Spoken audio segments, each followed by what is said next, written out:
এমন অনেক সময় থাকে যখন আমরা কোথাও যাই তার আগে একটা মিটিং সারতে হয়। কিসের মিটিং? কিভাবে যাব, কীরকম যাব, তারই কিছু কথাবার্তা সারতে গোয়া যাওয়ার আগে আমরা একটা মিট করেছিলাম একটা বনহুগলির ক্যাফেতে। সেই ক্যাফেরই কিছু মুহূর্ত কাটানোর সময় তোমাদেরকে আজকে আমি শেয়ার করলাম। কেউ যদি ঘুরতে যেতে চাও তাহলে কিন্তু অবভিয়াসলি ঘুরতে পারো। নিচের সেকশনে কফি সেকশন রয়েছে আর উপরে রয়েছে লাইভ মিউজিক উইথ সুন্দর সুন্দর খানাপিনা। এখানে আমরা বিভিন্ন ধরনের স্টার্টার ট্রাই করেছিলাম, কাবাব থেকে অ্যান্ড অল, খুব সুন্দর, একটু এক্সপেন্সিভ হলেও কিন্তু নাইস। তো তোমরা কিন্তু বনহুগলির এই ক্যাফেটা ভিজিট করতেই পারো। অ্যাকচুয়ালি নামটা না আমার মনে নেই, কিন্তু হারিয়ে গেছে। একদম সিদ্ধা যে রয়েছে, সিদ্ধা কমপ্লেক্সের পাশেই, দেখো এখানে সিদ্ধা কমপ্লেক্সটা ডিফিকাল্ট। দেখা যাচ্ছে।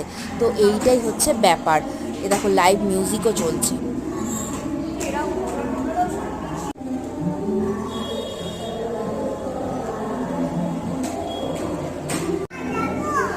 না এখন করতে পারে না, ও তো ছোট বাবা। না